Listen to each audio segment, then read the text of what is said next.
اهلا وسهلا بيكم. في بعض الناس سألتني على شوية أسئلة كده اهوت، وبيقولوا إن هم في كذا فيديو متفرقين على بعض، فعايزين يجمعوا الأسئلة ديت في فيديو واحد، بحيث إن اللي يتفرج عليه يبقى لم تقريبا 95% من الشغل في الدراجون فروت. فاحنا هنبتدي من الأول خالص، من الزراعة للتربية لشغل الطراحات زي ما الشجرة اللي قدامنا ديت، اللي ينتج اللي ما ينتجش، السماد، الميه، كل حاجه هنقدر نوصلها لكم، بحيث ان الفيديو دوت يبقى فيه كل المعلومات متجمعه في فيديو واحد. اول حاجه عندنا بنبدا بيها طبعا طريقه الزراعه. في اكتر من طريقه للزراعه. في رقم واحد زي ما انتم شايفين كده اهوت، يا اما على عمود خشب ومحطوط له حديده على هيئه اللي انتوا شايفينها ديت، وبنركب عليها طارة. النظام القديم دوت بتاع الطارة الكاملة اللي هي تتركب على الحديدة. النظام ده مش كويس، انا اوريدي عامله، كل حاجة بعملها هنا بجربها بشوف الامثل ايه. رقم واحد، الطوق ده تقيل، والحديدة والزرع اللي موجود عليه تقيل، فالتقل دوت بيخلي الخشبة اللي متصلة بالحديد ده بتفصل. فدي من الطرق اللي مش محببة. لو حبيت تعمل الطريقة ديت هتعملها، بس تحط من فوق الطارة زي ما انا وريتكم في فيديو قبل كده، المقصوصة، بحيث ان هي تكون خفيفة. دي رقم واحد. رقم اتنين، الطراحات الكتيرة ديت مش حاجة صح.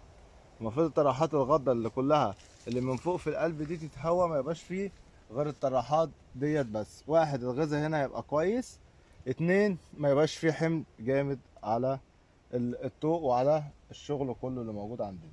دي نوع من انواع الطرق. في اللي زيها بالظبط واللي احسن منها بكتير بس مكلفة شوية، اللي هي عمود الخرسانة. يبقى عمود خرسانة طالع منه 3 سياخ بنفس الشكل دوت. ده تقدر تزرع عليه وتسيبه براحته، مش هيحصل له حاجة لان ده عمود خرسانة. في طريقة تانية اللي هي طريقة بتاعت العنب، سلك العنب، ممكن تربيه على سلك العنب. الطريقة دي انا مربي عليها، اثبتت كفاءة كويسة جدا. بس هي مشكلتها الوحيدة ان انت بتربي على سلك، والسلك زي ما انتم عارفين حامي على الطراح، فممكن تؤدي لان انت ما بيشيل معاك طرح او الحمل يكتر، ان تلاقي بعض الطراحات عندك ابتدت تتكسر. عشان نتغاضى عن الحكاية دي، لو انت عندك اسهل تعمل جيبل بتاع العنب، ممكن تحط في السلكة ديت خرطوم قديم، اللي هي خراطيم الري، تلبسها جواها، بحيث ان هي تبقى ايه، حنينة على الطراح ما يتكسرش مننا. طريقة الري اللي عندنا أفضل طريقة اللي هو طريق طوق على جي ار، يفضل 30، والخراطيم اللي بين الشجر زي ما انتم شايفين كده اهوت تبقى سادة، علشان خاطر تقلل نسبة الحشائش اللي موجودة عندك في الأرض. فدي تعتبر من أفضل الطرق. في طريقة تانية، وهي طريقة الرشاشات. انت ممكن تركب رشاشات من فوق تنزل على النبات. دي بالنسبة لنبات الدراجون فوق الممتازة، هو يعشق هذا الموضوع، الرطوبة العالية من أهم أسرار الدراجون، إن هو يحب الرطوبة العالية قوي. دي طريقة ممتازة جدا. وخلي بالكم في معلومة يمكن القليلين يعرفوها في مصر والعالم كمان، بعض الناس بس اللي شغالين بيها تقريبا في تايلاند. المعلومة دي أنا واخدها من واحد كان زارني هنا في المزرعة، إن النبات الدراجون من النباتات اللي هي بتقدر، عندها القدرة إن هي تمتص المية من خلال الفروع وليس الجذور. يعني لو انتوا شايفين ان الجذور بتمتص المية، بالنسبة لنبات الدراجون هتلاقوا فيه الظاهرة ديت منتشرة جدا. الظاهرة ديت عبارة عن جذور هوائية. الجذور الهوائية دي وظيفتها، الناس فاكراها ان هي محاليق بتتسلق بيها. يعني الفكرة ان بتاعتها الأساسية مش محاليق بتتسلق بيها، محاليق بتتسلق بيها، بس ده مش هدفها الأول. يعني لو بصينا هنا هنلاقي برضو نفس الكلام، جذور هوائية، جذور هوائية. الجذور الهوائية ديت مجرد ما بيجي الصبح شبورة أو ندى أو أي حاجة، الجذور دي بتشتغل على طول تمتص المية اللي موجودة في الجو وتدخلها على طول مباشرة للنبات. في دراسات بتقول إن النبات الدراجون يقدر يوصل لحد 70% من اكتفاء الري بتاعه من خلال الجذور الهوائية، و30% فقط من الجذور.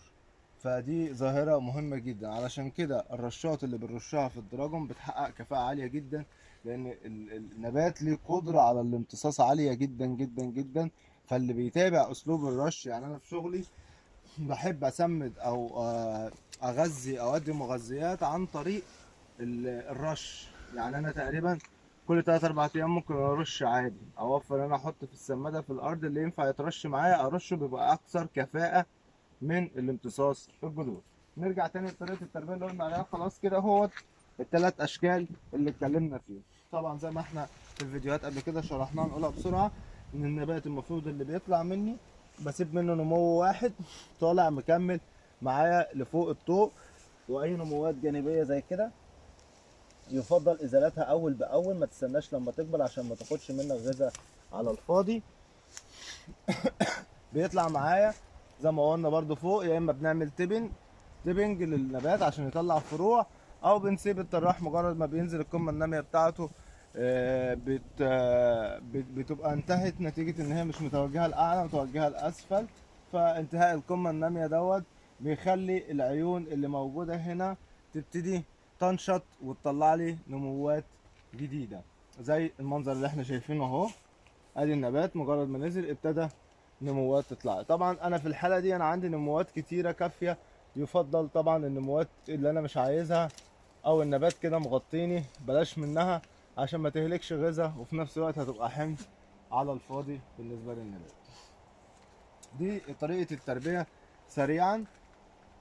في اثناء الزراعه في الري بتاعنا، اثناء الزراعه اول ما بتيجي تزرع، لما بتيجي تزرع بتدي ريه غزيره وتوقف على كده، وتقعد حوالي من اسبوع ل 10 ايام ما ترويش تاني. ليه بنقعد اسبوع 10 ايام؟ عشان نحط الجذور اللي موجوده اللي هي هتتخلق لسه ان هي تطلع تدور على الميه، لان لو البيئه اللي انا زارع فيها مليانه رطوبه عاليه جدا، إيه اللي هيخلي الجذور تطلع عشان تجيب ميه؟ مش هتطلع، هتفضل. فهتلاقي بتطول، ممكن تقعد معاك شهر ومفيش نموات، شهرين مفيش نموات. ده بعد كده بيؤدي الى وجود اعفان، ان انت ما عندكش جدر وفي ميه زياده، فيؤدي للاعفان. وما تنسوش معانا ان احنا قلنا قبل كده ان الدراجون العصاره بتاعته غنيه جدا بالمواد الغذائيه وبتبقى موجوده.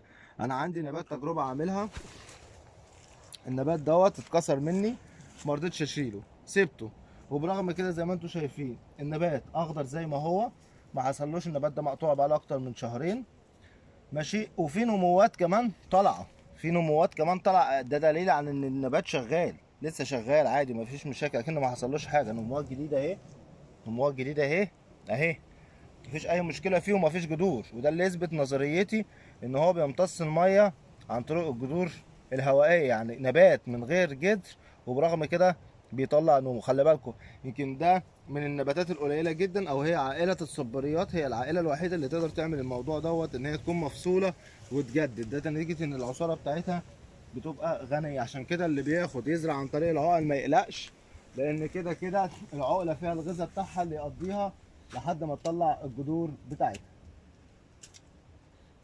ده بالنسبه لموضوع الري. بعد كده بعد ما روينا بعد 15 يوم ممكن نروي تاني بعدها باسبوع، وهكذا بنبتدي نقلل الفترات على مسافات. مع بدايه ظهور اول نمو عندنا في الشتاء اللي بنزرعها جديد، نبتدي نروي على مسافات قريبه، لان خلاص كده معناه ان الجذور ابتدت تشتغل معانا.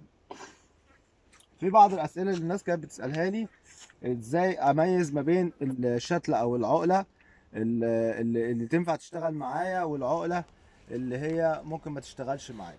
بصوا يا جماعه، لو انا واخد عقله من النبات دوت، يعني ولنفرض مثلا اهو،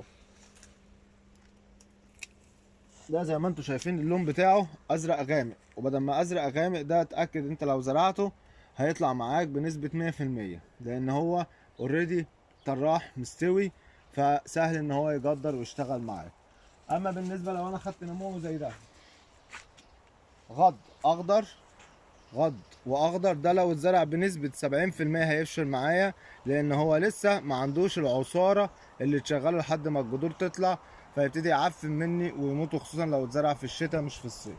فيفضل لما تيجي تاخد عقله تاخدها من حاجه قديمه بقالها اكتر من 6 شهور، ديت بيبقى نجاحها وشغلها حلو وكل حاجه هتترتب عليها بعد كده كويسه.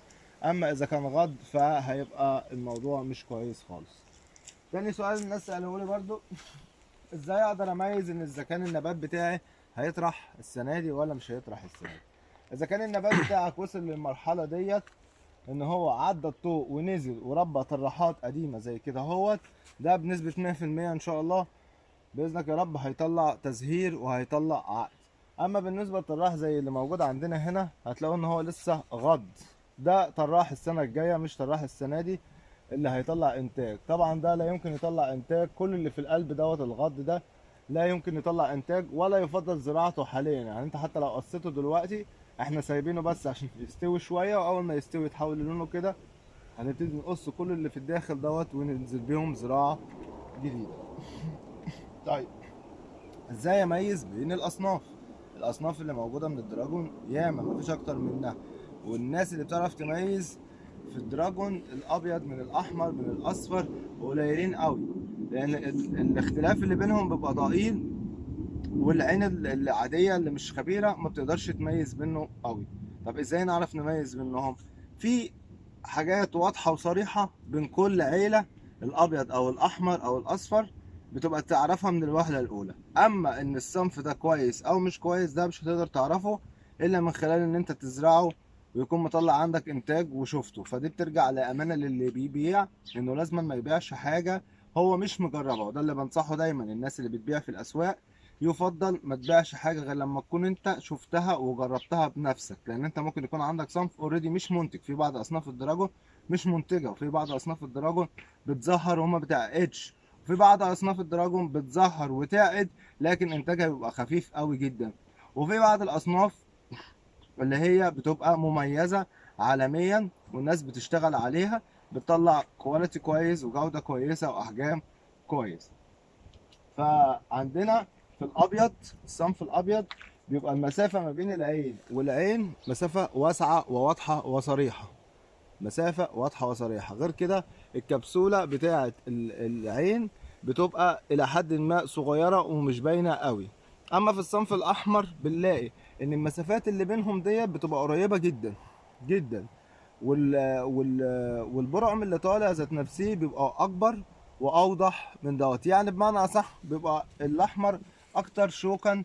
يعني لو انا جبت مساحه مثلا ثابته 20 سم من النبات ده و20 سم من النبات دوت، لو في الابيض لقيت فيه 10 عيون هلاقي في الاحمر ما لا يقل عن 25 عين. ده اللي يفرقك من الابيض من الاحمر من اول وهله.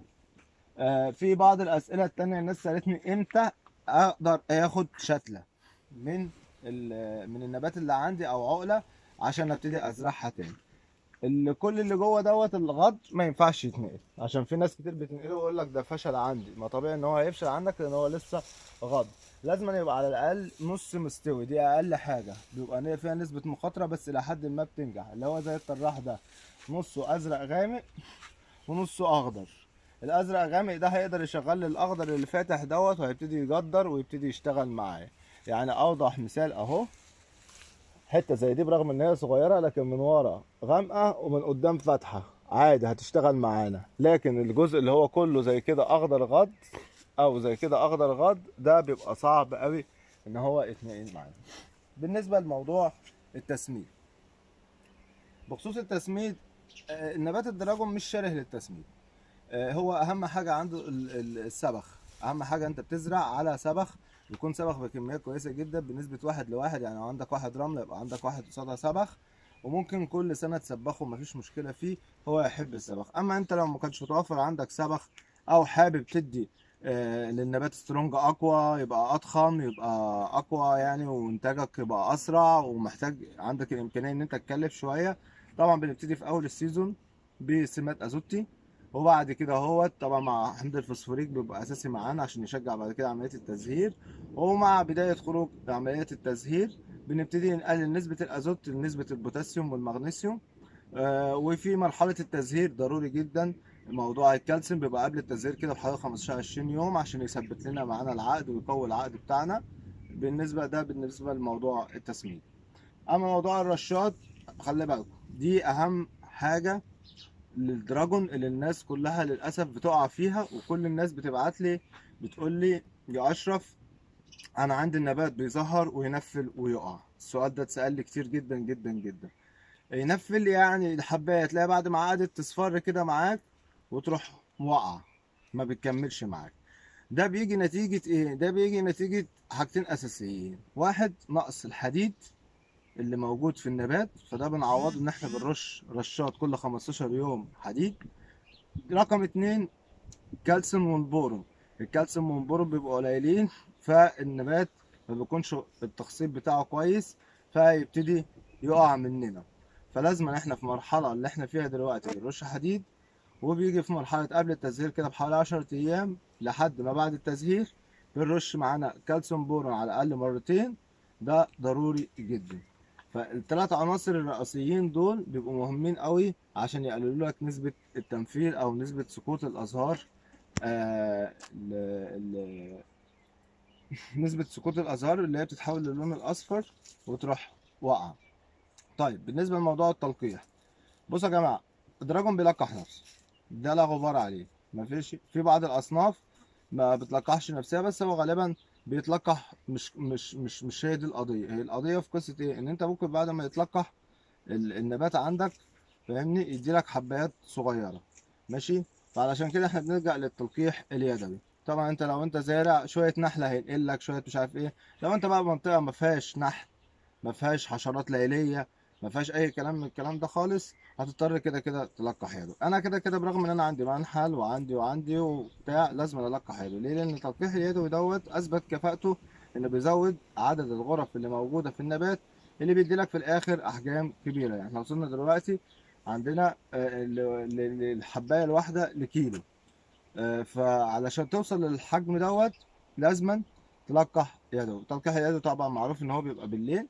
حاليا بحاول اعمل فكره كده صغيره بسيطه، ازاي اعرف اسحب البودر من النبات وارجعه تاني للنبات في اعضاء التأنيث بمكنه صغيره كده عشان اوفر التلقيح اليدوي. لان التلقيح اليدوي بياخد وقت كتير قوي من الولاد اللي بيجي يلقحوا وبيسهروا فتره طويله. فاحنا حاليا شغالين ورشه عمل صغيره كده ان احنا نعمل حاجه بسيطه كده سيمبل تمشي لنا الموضوع مكان، بحيث ان موضوع التلقيح دوت لو انت عندك مساحه كبيره ما ياخدش عندك وقت ولا اي حاجه. دي الحاجات الاساسيه اللي بنتكلم فيها عن الدراجون. ولو في اي استفسار منكم او في حاجه انا ما قدرتش اغطيها عن طريق السهو ولا حاجه، يا ريت تبعتوا لي كومنتات وتقول لي السؤال اللي وانا في خلال ساعات بسيطه جدا هكون ردد عليكم باي استفسار. شكرا لكم.